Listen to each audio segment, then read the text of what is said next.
Hello and welcome to a thoughts video on Tokyo Adventures. Just to get started, the original creator is Ken Wakui, and this is the story director. He's directed season 1, 2, and the upcoming season for Tokyo Adventures. So it's 24 episodes, 24 minutes long. Aired in 2021. It's by Liden Films, producers Kodansha. It's based off a manga. It's action, drama, romance, supernatural. Of course, there will be spoilers in this video, so the score right off the bat, I will give it a 7.5. If you want to know why, keep listening. So, this anime is very much carried by its characters. Side characters. This is the main character, Takemichi. There's a very expansive side character cast. Lots of individuals in this show. The ones that I pulled up are just the ones you should probably know about from the main idea. There's Mikey. Main character is Takemichi. There's Dragon. Hinata. Naoto. And Kiseki. So the whole story is that the main character can travel 12 years into the past if he shakes hands with Naoto. Or he'll come back to the present if he shakes hands with Naoto.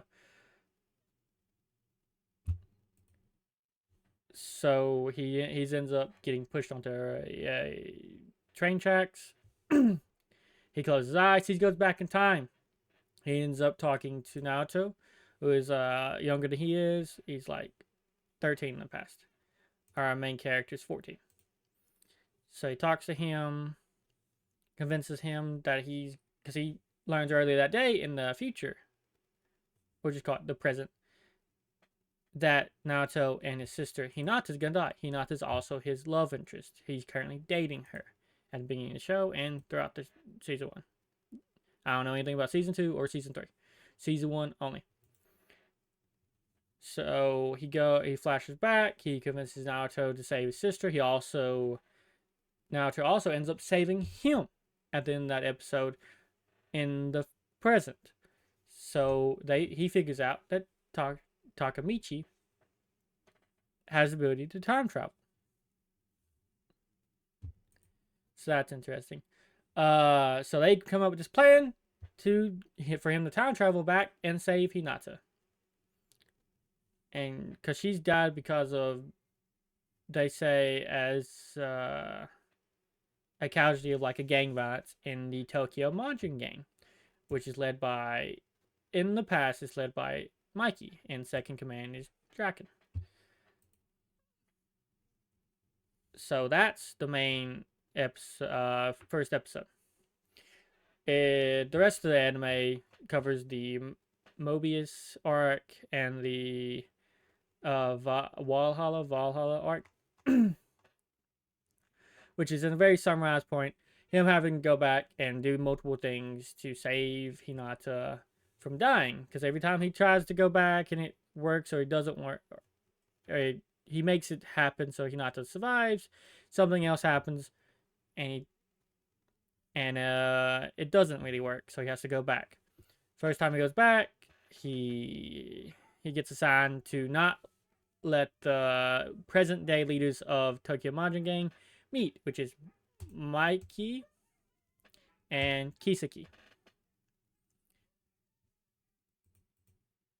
So that's his whole goal. That's a very big ask there, to ask someone not to meet.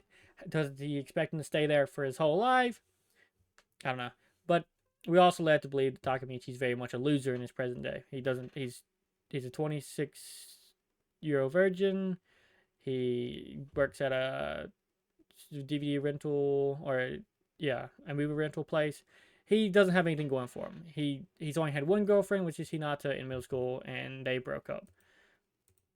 It's whatever. The plot is not why you watch this whole thing. It has its interesting points of, like, the time travel is not unique, though it is interesting. They are middle schoolers, which is kind of ridiculous. You could probably just say they're high schoolers and it'd be way more believable. Because what is it? Takemichi's very much 14 in the past. Let's say he's like a freshman in high school at that point. Just give him, say he's a high schooler. Uh, Mikey, it doesn't say how old he is. Initial age 15, say he's in high school. Dragon, say he's in high school. Just say they're high schoolers. You don't have to say the middle schoolers. It kind of gives the wrong impression eternally. Like if you don't even think about the story and someone describes it to you like it's about middle schoolers and gang violence, like that comes across really weird. Or really like not conveying the whole plot. Because you can just say it's honestly just high schoolers, which is because it doesn't have anything to do with school. Really, you barely see them there. So the first time he goes back, he meets Mikey. He becomes friends with Mikey because he stands up to a bully. He's supposed to be running this underground boxing or fighting club. The bully is not Mikey. Mikey shuts it down because Mikey's the leader of the Tokyo Manji Gang even right now, with Dragon's second command in the past.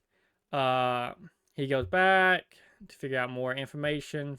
They figure out Dragon dies, so Takemichi has to figure out how to save Dragon, which he kind of doesn't. Dragon still gets stabbed, and he barely survives. They end up fighting Mobius even more over Pa and like other like leaders of the gang, sub leaders like commanders, captains of the different sections of Tokyo Manji Gang. He does that. He's supposed to keep that happening. It still happens. He's supposed to so he's not really doing a great job. He kind of he trying to changes it slightly because Dragon doesn't die, so that's good. I don't think it's he still got hurt though, but he survives. They still fight Mobius, but it's not so bad. Because apparently that's what caused Dragon and Mikey to fight, and without Dragon, Mikey doesn't have his conscience kind of thing going on. So he keeps him from fighting. He gets beat up because they're still gonna like try to come after Dragon, but they end up not.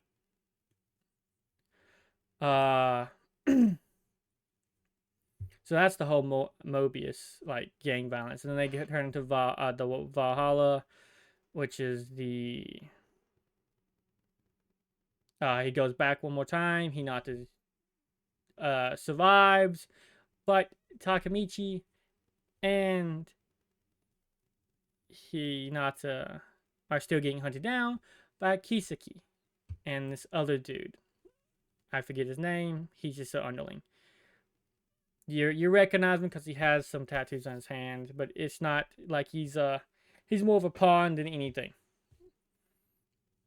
So he has to go back, save Hinata once again, because he's still getting hunted down. They figure out what they need to do.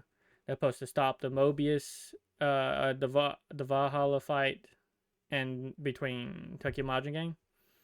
So he does that. He has to keep Baji from like dying because Baji's a friend of Mikey's, and he changes gangs because he doesn't like Kisaki and he knows he's evil because of story reasons. So basically, Takemichi's going to have to save people, and he doesn't really do a good job. Baji still dies. But he keeps this other friend, the one you can see right here, the one with blonde hair strips, from dying. He kind of snapped his senses. He does his best. We hear about the backstory, of course, the whole time. We're learning about Mikey's backstory, Dragon's backstory, everyone's convincing backstory. I truly enjoy it. So the story finishes, it wraps up, he saves Baji, he figured it out. He goes back to the present once again. He figures out that he's actually a leader of the Tokyo Manji Gang, because at the end, before he goes back, he also steps in to Baji's open spot that in the Tokyo Manji Gang, which was the captain of the 1st Division. He is now captain of the 1st Division. He ends up being one of the bigger, higher-ups in the Tokyo Manji Gang in the present, because he alters it past all the time, and only he remembers, and Naoto, for plot reasons.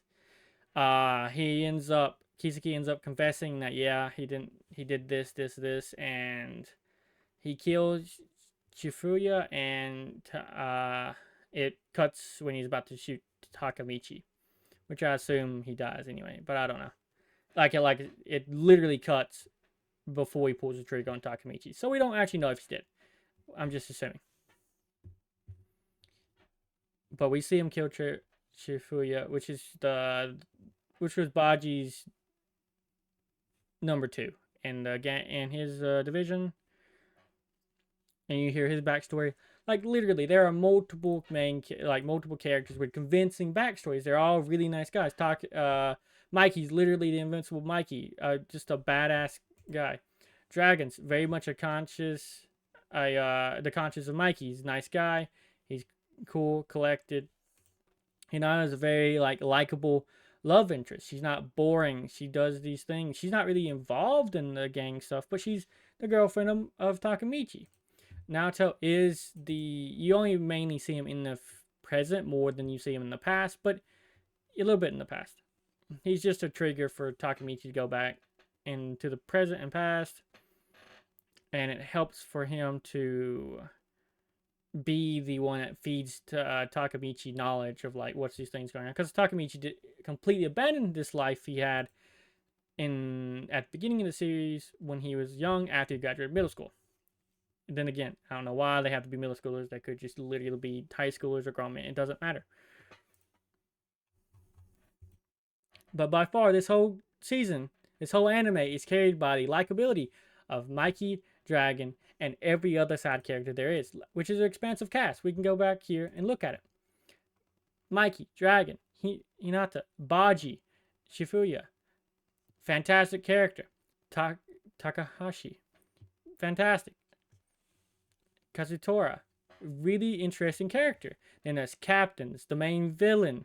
There's his friends, which I didn't even mention how he tries to kill Takemichi by also saving his friends in the past and kills his buddy in the present because of plot reasons. It's very convoluted plot, but likable characters, and it's not bad. It's really jarring when you have to spend a whole episode with Takemichi, because I feel like he brings this whole story down. You have to very much buy into this whole story, because Takemichi does all this to save Hinata, which is just his middle school girlfriend. He does all this because of whatever reasons. Naoto believes him because of whatever reasons. You have to buy into the story. You can't just go into it and be like, it makes perfect sense, because at the beginning, you're like, that makes no sense. Why not just do this? Why not just do that? You can easily, when you think about it at the beginning, or just as you watch this episode, you're like, you could have just did this. You could have just did that. And you can't think about it like that. Not if you want to truly buy into the story, because it's not about the story. This is very much character driven. The plot's there just to push along the characters and develop them. Which, don't get me wrong, there are moments of the climaxes that can build drama really well. The villain, though, is very boring, does have this menacing vibe, and you absolutely learn and hate him. He hasn't even talked much, but you hate him because the main character convinces you, and other characters convince you that he's a terrible guy. And we see at the end he really is. You really do connect with Mikey and Dragon. By far they carry the show, especially at the beginning, the first 12 episodes, which is just them. The main characters I have pulled up, that's it. That's truly it for them at the beginning. That's it. If you don't immediately just like Takemichi, it's going to be a little bit of a drag, because I don't very much care for him. This show writes it as he's always in his head. He's always in his head thinking about something repeatedly, and it's always something he's already said before. It's nothing he thinks of new. He has to just hype himself up to do stuff all the time, or he has to convince himself to do this. He doesn't even fight, even though he's involved in gangs. He barely punches one person or does any fighting at the end. He just gets beat up all the time. He's not very he's not. You feel for him, but he's not entertaining to me. He's a crybaby, and that's literally like it's literally one of his alternate names is Crybaby, and it's just not likable to me. He's just not that likable because the story itself, you you have to buy into the story and you have to tolerate Takemichi until you can connect with the other characters, which you will. I'm sure at least one of the characters you'll like if you watch the whole first season. And it's sad to say that, but it picks up at episode 12. At episode 12 and onward, it picks up heavily. You see a lot more characters, a lot more expansive cast. You see someone besides Mikey and Dragon, which they're okay, but you can only go so far with a few characters. I think the best ones to say that are standouts is Chifuya. Chifuya, it comes in at 12 and beyond, and he's a very, very likable person, and he takes Takemichi's side a lot. Like a lot of people will take Mikey's side because he's the leader. Chifuya will take Takemichi's side because Baji takes Takemichi's side. He's like Takemichi. He trusts Takemichi. He leaves it in his hands when he dies. And it's very nice to see that. To see Takemichi actually have something of his own, not just standing in the shadow of Mikey and Dragon the whole time.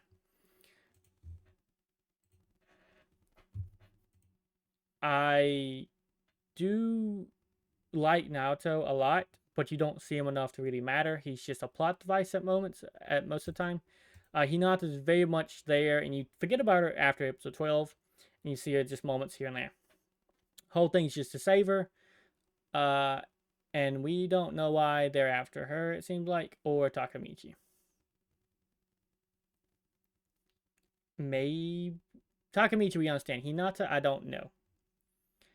Takemichi, I'm sure maybe it's because he's in the gang. He's always expected Kiseki of violence, bad. He's a good, terrible guy. So there you go. I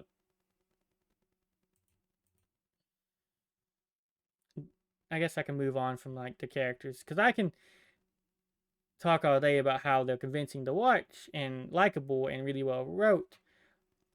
But it's mainly the side characters that can get you there. And if you don't like one, you're not gonna like the show, I think, because the plot itself is hard to buy into at times. But it has very climactic moments and good drama build up. The animation is really not bad. You can easily tell a budget is what held him back, because they'll have moments of like a fight's going on, but he has to do something, or these moments of like this is where the budget went, and it's like, well, this is the fight, but you don't see all the fight because of this or that reason, yada yada. They have come up with plot reasons to like why you don't do certain things or why you only see it certain ways. It's okay. You can easily see they didn't have budget sometimes, but it's nothing terrible. They make plot reasons and stuff like that is why. The sound is good. I watched most of it in sub. I did watch a few episodes in dubbed, but nothing stood out as bad to me on either side. And none of the voices stood out as being not. Sometimes you hear voices of like, that's an old man voicing a 14-year-old boy, but it doesn't feel that way immediately when you listen to the show, and you start to zone out the fact that these are actually 14-year-olds and 15-year-olds, when in all honesty you think about that and it's like, that's stupid. They're 14 and 15-year-olds. That's probably why you don't, but you never see the parents, you never see any like big, like confronted with cops much. You never see anyone that's super much older than them, that's not already in gangs. It's very weird that they're actually a gang. And they're as strong as they are. But do I recommend this show? Yeah, I'll recommend this show on the stipulation that if you don't like it at episode, because I honestly think if you get to 12, you're committed to the show. I think at 12 you're like this, and that to me when it picks up, because I took a break from like 1 to like 8. I was like, okay, watched it all. And I went to 12 and I'm like, okay, and I binged 13 to 24 within a day. Easily within a day. Best of it was hard to watch because of certain moments, and he's always in his head. The dialogue is not perfect. The action scenes are good. They have a lot of gang fights. It's not really super powered. It is very much drama, fight every few episodes, drama, fight every few episodes, drama, fight every few episodes. Every other episode, Takemichi's crying. He is crybaby after all. It's fine, in all honesty. These are languages available on Crunchyroll at the moment. I do give it stipulation that you will like it. If you aren't interested in it in the first 3 episodes, the premise, the whole idea, even give it to episode 5. You truly do not like anything about it by episode 5. I don't think even the backstories of these characters are going to really invest you. Dragon and Mikey maybe, but the rest of them do have interesting backstories, but those are the stars of the show for the most half. At least for the most of the season, truly. And if it's not your thing, I understand. Though I do give it a recommended with a score of 7.5 out of 10. It's a more drama-focused, character-driven story with fights here and there. That comes with stipulation that if you don't like the characters, you're not going to really care for the show as much, but hopefully you find something you like in it. And other than that, I appreciate you watching. I'm sure I rambled on this a good bit. Thank you. Oh yeah, if you like the videos I do, comment down below. Like, subscribe. It really does help the channel out a lot. I do appreciate it. Other than that, you have a good day.